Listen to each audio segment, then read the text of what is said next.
la mañana y vamos a continuar con los comentarios y es el turno de Víctor Villanueva. Al ser el día viernes siempre trato de hacer una reflexión de la semana, pero ¿cómo hacer una sola reflexión cuando tú tienes un cóctel molotov de temas en donde el gobierno se ha dedicado literalmente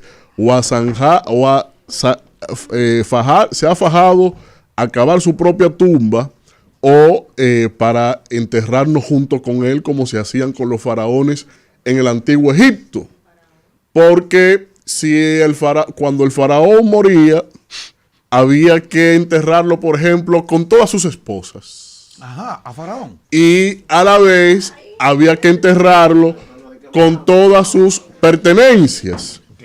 Y en esa dinámica no hay otra consecución, o no hay otra conclusión más bien, que la de usted meterle el estrés a un país que no ha podido superar en términos del impacto económico todo lo que ha significado la pandemia, meternos ahora este cóctel nocivo y lesivo a lo que es el endeble presupuesto de la familia. Fíjense ustedes, a diferencia de todos los países del planeta que lograron controlar la inflación que aconteció en todos los países del mundo, no solo en República Dominicana, no fue problema solo de este gobierno. La inflación fue el detonante inmediato a las políticas expansivas en términos monetarios de los gobiernos para enfrentar la parálisis de la economía. Pero en esa dinámica, los países alinearon un conjunto de políticas económicas y sociales para paliar, para mitigar los efectos de esa inflación.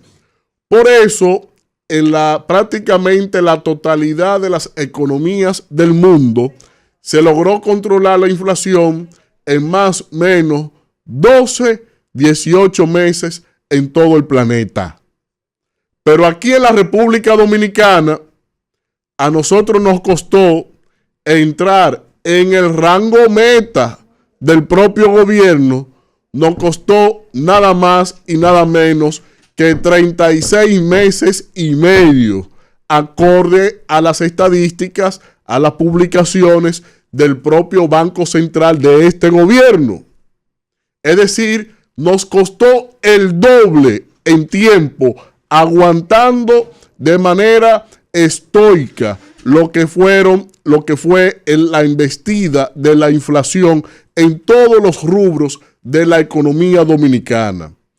Pero para dar explicación de por qué nos costó el doble, tú tienes que ver las chapuzas en las cuales este gobierno metió a este país, empezando, por ejemplo, como decisiones de meter tasa cero a la importación hasta del pan sobao, porque, hombre de Dios, tú tienes aquí una industria de producción local, quítale los aranceles a la harina, al trigo, para que aquí entonces el pan esté más barato. No, importemos el pan.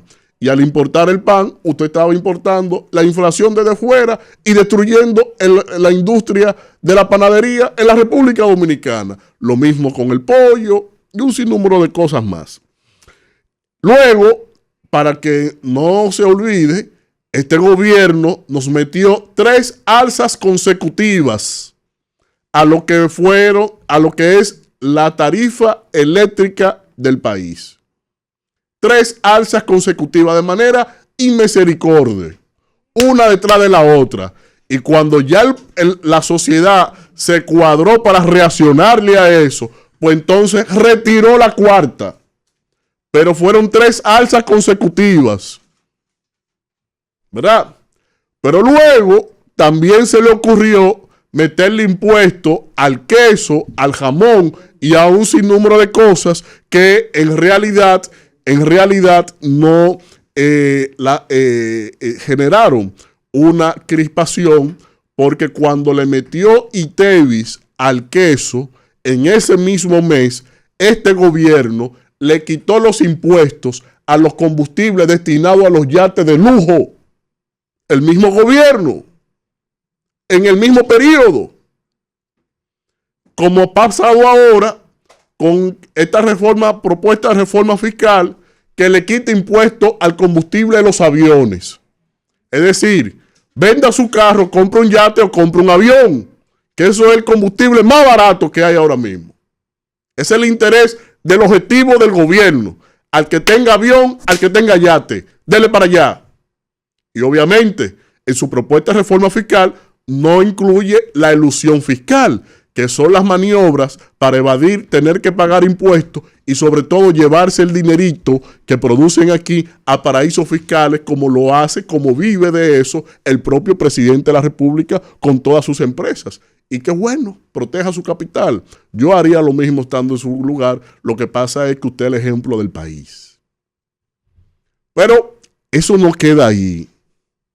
Es el hecho de que cuando usted ve que someten al país a este estrés de tantos temas, queriéndose reflejar como el gran reformador del siglo XXI, un gobierno que lo que más ha adolecido de metodología, de planificación y de credibilidad hasta de su propia palabra, que dicen una cosa y después dicen otra, da gusto ver toda la plepla que habló mientras fue candidato diciendo vainas que en realidad tú decías, pero era poético, o ahora qué es, la tragedia inmaculada de Rubén Darío que nos trae aquí este señor en cuanto a lo que son las políticas públicas y en este caso fiscales.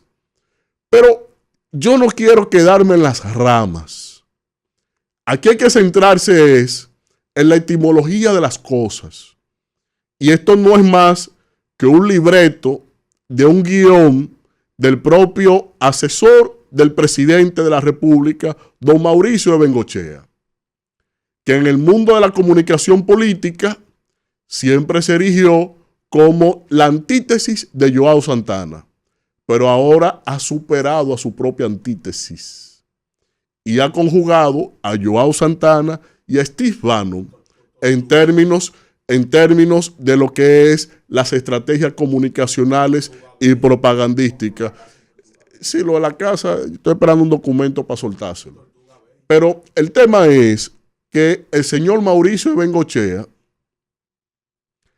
mete a este país en este teatro con este guión de mala clase porque es un estrés que nadie necesita, o como dice Omar Fernández en su comunicación, ¿cuál es el sentido de usted tener que debatir tantos temas medulares sin la debida ponderación social?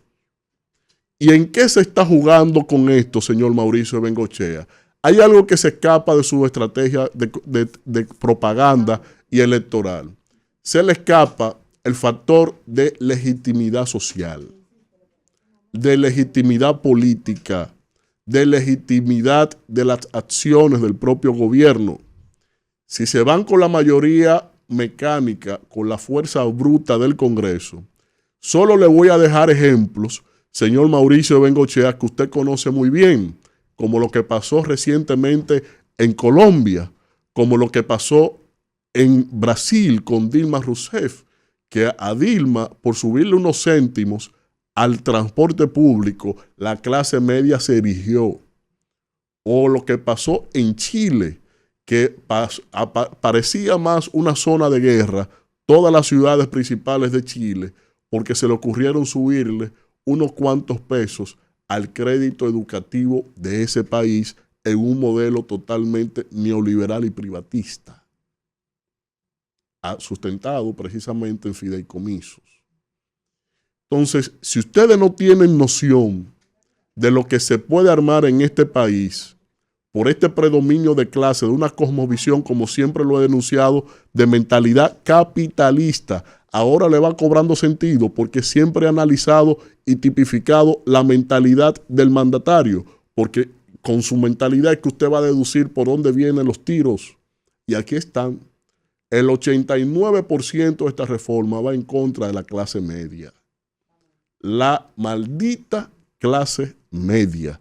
la que tiene la maldición de que siempre le recaigan, porque parece ser que es un frenesí el que tiene el propio presidente Luis Abinader con la clase media. Cuando llegó al gobierno, desde que llegó, esta reforma actual es la compilación de 3 intentos de reforma fiscal que él había hecho. Y de esos 3 intentos, la opinión pública se la doblegó. Y este es el momento para doblegar semejante marmotreto que es injusto, lesivo y que debe llamar a la reflexión al presidente, porque no creo, yo apostaría más a una cucaracha en el gallinero que a él proyectado al 2028 si sigue con esta agenda.